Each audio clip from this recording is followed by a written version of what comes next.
So, Oleksandr, what was Camp Atlas like in Philadelphia? It's always good.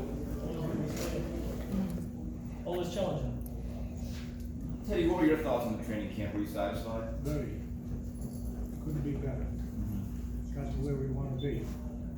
Now, of course, you got to go in there, obviously Friday night and execute. But everything is in place. Couldn't ask for more. Teddy, what's the thinking on your end in moving this camp about 3,000 miles east? First of all, wouldn't have to acclimate to the time difference, would be on the same time zone. Being that the weather was going to still be good, there was no problem in training here on the East Coast. Sometimes you got to worry about, bad weather with training on the East Coast, so we didn't have to worry about that. Time was good. And, not having to get on a plane to go across the country on the Sunday before the fight is always a nice thing. That's pretty nice. And just, to be comfortable in your place and stay there right up to the fight. And then to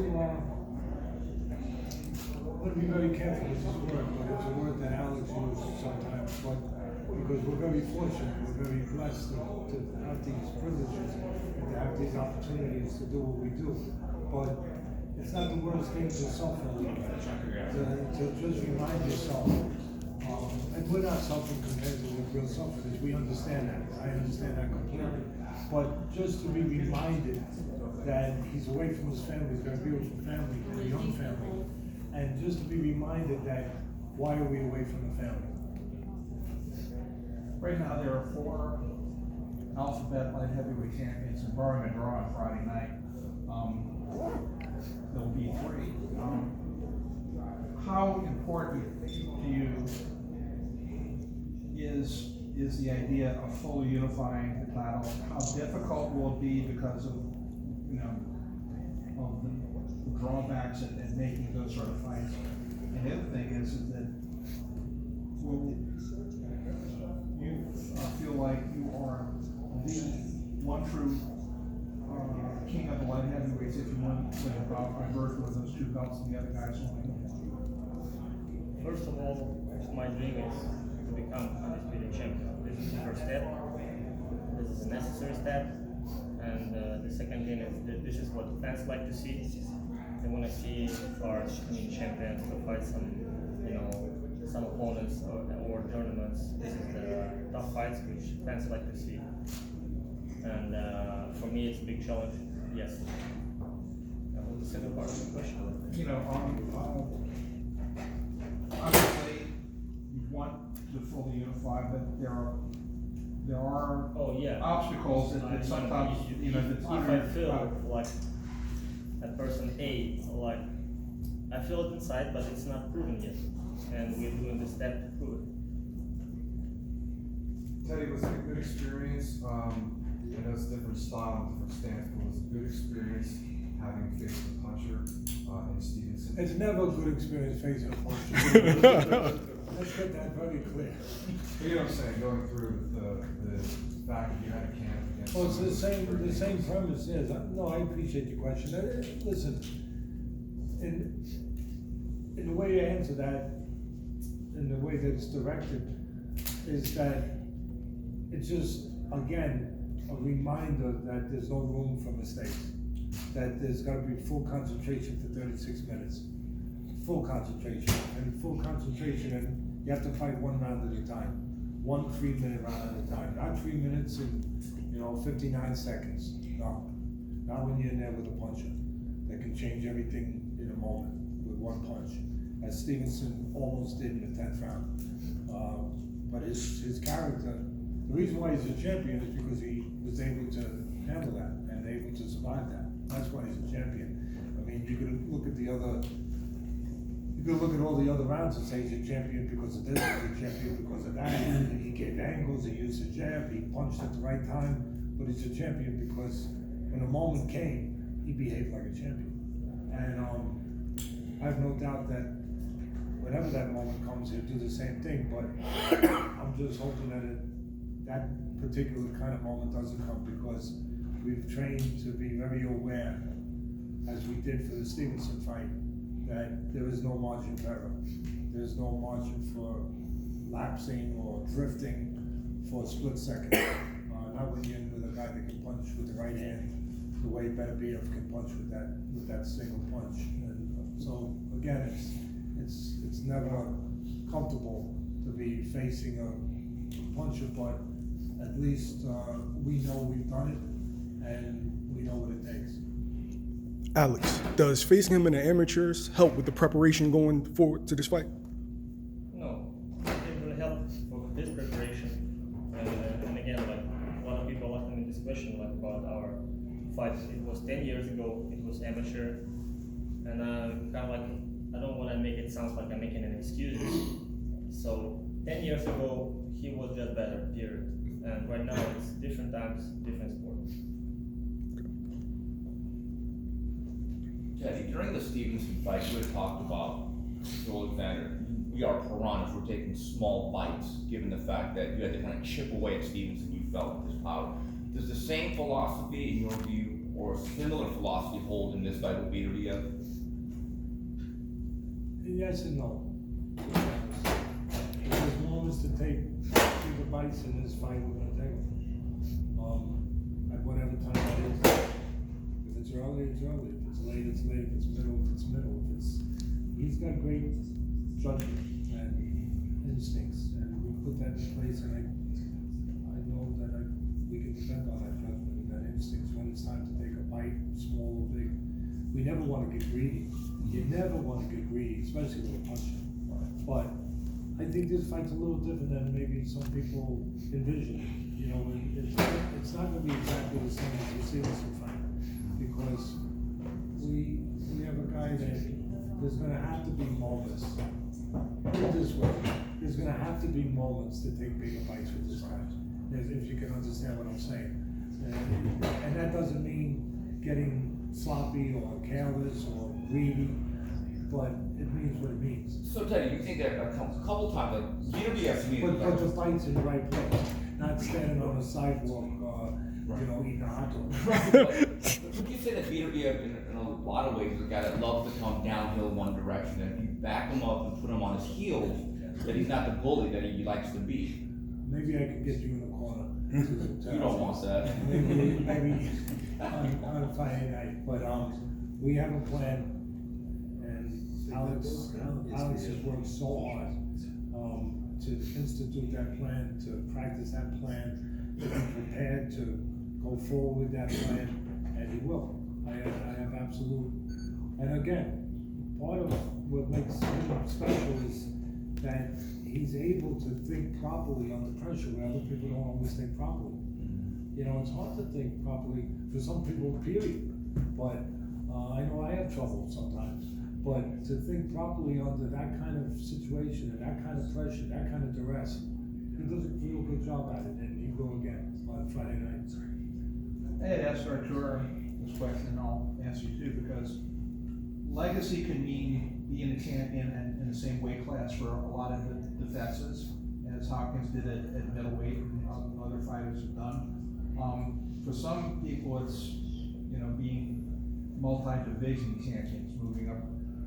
When you're a light heavyweight, the next step up, cruiserweight, that's 25 pounds. I'm looking at you, and it's hard to imagine.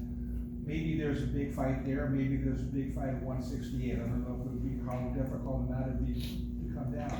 But Artur said, no, I'm a light heavyweight, period.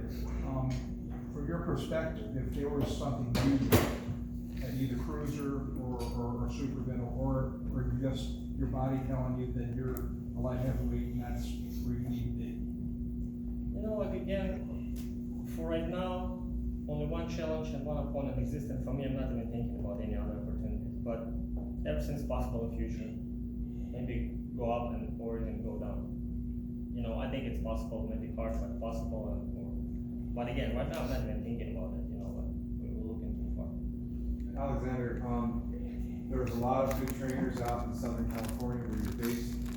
You've seen Teddy Atlas, I'm sure, Randy Ray on TV before. Respectfully, he does a very good job of it. What was it about Teddy that said, this is my match, this is a fit for me? Teddy is very picky, very particular, and this is what you need. You know, sometimes you cannot evaluate right yourself. Sometimes you think you're too tired, sometimes you think you want to work more.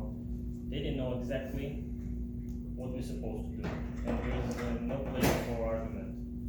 And I think, first of all, he's a good person, because when I met him, I realized that. And like I told you a lot of times before, this type of person already under extinction, and probably even not existing anymore. But from his professional qualities, beside his qualities of human being, he's very smart.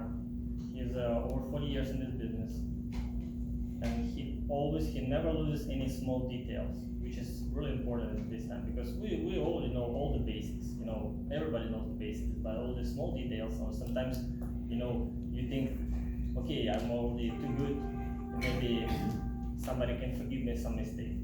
And Teddy always on top of it and never let it drift. And again, you know, it's always a conversation, but he's kind of like a dictator. And this is good. This is, I think, what I need at this point in my career. So three training camps now, about a year since working with him. What have you seen the biggest strides or the biggest improvement in him from the first camp to this camp now? Because it's hard in just a year to make big changes, understandably. But where have you seen the most improvement since you started working with him? Getting hit less. I think that's a good place to start. Getting hit with, you know, hopefully with clean punches, big punches less. But I think maybe there's one area, a more definitive identity. You know, he's a fighter, and he was always a fighter. He's a bronze medalist that should have been at least a silver medalist, but we won't go into the corruption of AIBA right now. Because I happen to be over there calling the fights for NBC, and I also watched the fight afterwards, and he won every round, so he should have been at least the next round. But so obviously this is a kid who knows how to fight, and he behaves like a fighter, lives like a fighter, acts like a fighter. But there were times when I looked at him where the definitive identity that I think is important for a fighter at this level wasn't always completely there. It was like he knew how to behave like a fighter all the time, but it was always like pressure to be going forward, just throwing punches. That he had to be busy, that he had to. And one of the first things I told him, I remember when I said it to him, the best punch that you can throw sometimes is the one you don't throw. And that was a change of philosophy and thinking, obviously, from, you know, a little bit from where he came from.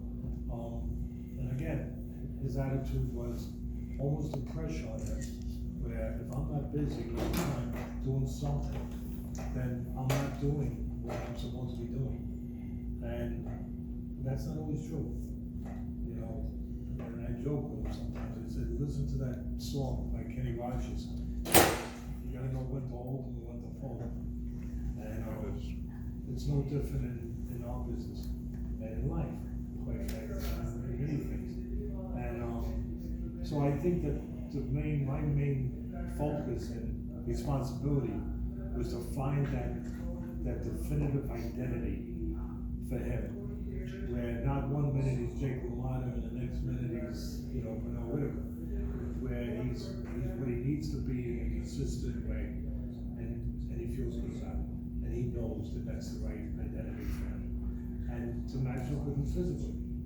No one's noticed, besides that he's a very good person and a gentleman and behaved and a good-looking person.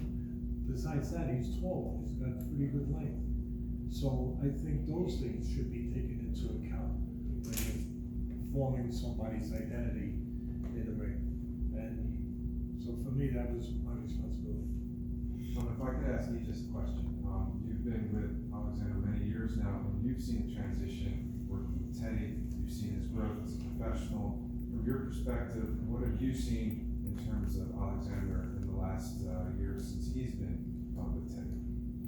Well, unfortunately, I wasn't able to be at this camp, so, you know, I was in California, and they choose to be here in Philly, but, Not because we wanna be away from him. Don't anybody read that Yes, into it. yes. Sorry everybody, but my Ukraine and Russian much better. Александр, тем более Дэви Аркадьев, и сейчас эту прямую трансляцию смотрят многие украинцы, и в том числе первый тренер братьев Кличко Володя Золотарев. Он передает свои добрые пожелания. И хочу вам сказать, что ваш соперник обладает чувством юмора. Я вчера сказал ему в одном из ваших недавних интервью, в котором вы сказали, что Бетербиев бьет рукой, словно копытом. Он улыбнулся и сказал, наверное, он меня задабривает. Так что, да, и пожелания вам. Вы родились, я не сомневаюсь, что знаете, что Харьков – это город с великими боксерскими традициями. И первая сборная Украины 1933 года готовилась в этом городе к первому чемпионату СССР. И капитаном этой сборной и одним из тренеров был мой отец Аркадий Бартман, первый призер Первенства Советского Союза. Вам искреннее пожелание. Помогай вам Бог и моральная поддержка, я верю, ваших друзей, великих украинских боксеров, как и вы, Василия Ломаченко и Александра Усика. Спасибо. Спасибо вам. Здесь, кстати. Спасибо вам. I'll translate. Excuse me, sir. Thank you and sorry. No, it was just. so, to answer your question, I didn't see many changes. I don't think in the ring we need to see changes probably. You know, in a live he's still the same. Teddy, what's the best way of neutralizing a big puncher? Teddy, yeah, what's the best way? Don't get hit. That's the best way. The best way, I would say, I would think most people would agree, don't get hit. You know, obviously, you know, be alert and obviously have a good defense and, you know where the danger lies. You know, that's a big part of it. Where does the danger lie and what situations does it lie? You know, does it lie when he times you with a punch or when he's pressing with a punch? So I think that obviously that would be a big part of it. Did you count how many times Stevenson hit him very flush? Yes, How many times? once. Once? He hit him in the second round. He caught him, but he saw that punch, and he's got a good chin and a good will, and you know, as I said before, the fighter's disposition to avoid going to a bad place when you get hit with a good punch. He has that makeup. But in a test round, he's the one that you're always concerned about, the one you don't see, but he timed it. And that was the one that hurt him. Again, he survived it because of who he is. His performance was last night. I thought that we sort of awkward and I thought he was getting, quite frankly, into it when the fight got stopped. He never got a chance to really get into his rhythm. I don't think it was one of his best performances. It wasn't one of my best performances because I'm responsible for that. But I think that it was a kind of fight that you needed time to get into it, and he was getting into that place where he was starting to take control of the fight and gonna get wholly better with a very awkward opponent, and unfortunately it ended the way that, you know, didn't satisfy us or anybody. And, you since, came back, with Alexander, obviously you worked with Tim Bradley. Now this being a big unification fight, people talking about the boxing business, does this, get your juices flowing a little bit extra, being that's a unification bout? The more it gets my juices flowing. I mean, to see my family gets my juices flowing, to know that I'm blessed to have a great, beautiful wife and children, and that I'm blessed to be around a person like him and have him part of my life. That having opportunities to do things that are good things and special things like this, opportunities to do those things, and granted those opportunities, given the trust of those opportunities, it gets your juices flowing, but you feel it. You feel the responsibility of it too. And you feel it every day, that you don't wanna fail that trust that people give you. And that I feel, the moment I commit to training him, that, okay, if I'm committing to this, then I have to come through on my part. I ask him to do things, and I ask him for complete unequivocal trust and, commitment. I have to be able to live up to that. And if you wanna call it your juices flowing, or you just wanna call it, feeling something over you, you definitely feel it. Alexander, obviously there are some very good trainers, great trainers, renowned trainers who work with 8, 10, 12 different fighters. And there's only so much time they can devote to any one of them, particularly if they've got a couple of guys getting ready for a fight around the same time.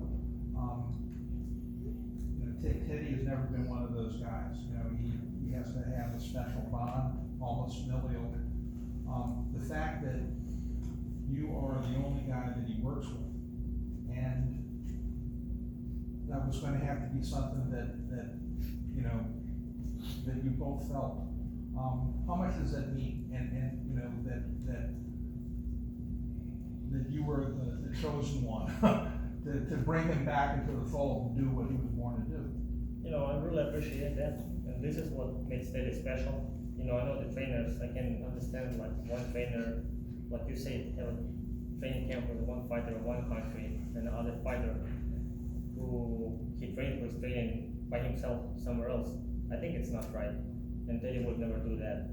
And again, for me, I feel like I'm special right now for Teddy, and I really appreciate it. And again, it's a blessing when I met him first time, and eventually he told me yes, because Teddy, it's not some regular average trainer. He's a legend, and I know that a lot of guys would be happy to work with him. And the thing he picked me really means to me a lot. One more, guys. Teddy, a lot of Ukrainian fighters, Lomachenko, Gvozdyk, Gvozdyk have very good movement. From your perspective, what's the difference between purposeful footwork and over movement? Just what you said, you either over moving or you're purposeful. You just said it, you couldn't say it more definitively. Well, Steve and I have been working hard. Or cut. I mean, it's no different than aggressive or effective aggression. And that's exactly what you're talking about. And that's exactly the answer. I think that if you're gonna give an accurate answer or proper answer, it's movement for a reason, not just for the reason of movement. It's movement to get somewhere that's the right place to get, and somewhere where you can avoid a punch, or where you can score a punch, or you can keep it more balanced and set up something for later. But it's movement with a plan. It's movement with an idea of why you're moving. Not, it's a good point you bring that up. It's funny. I said to Alex one day, early on when we first started before the Stevenson fight, and I remember, I don't know if he probably does remember. He remembers everything. And I remember I said to him one day, why'd you come forward? Why'd you just move forward? And it was probably a thing, nobody ever questioned him on. Why'd you just come forward? I mean, do shadow boxing or whatever. If there's a reason to come forward, go ahead, I'm with you. But why'd you just come forward then? I didn't see a reason. For what? Just because it just took you over, right? I mean, think about it. Sometimes we just do things because we have nothing better to do. We just do it. And in the ring, you can't do that. There has to be a reason why you're doing something. You can't just be coming forward with a jab, just to come forward. You have to make sure that guy's not ready to hit you with a right hand. So I think that's exactly what movement is, and proper movement is, knowing why.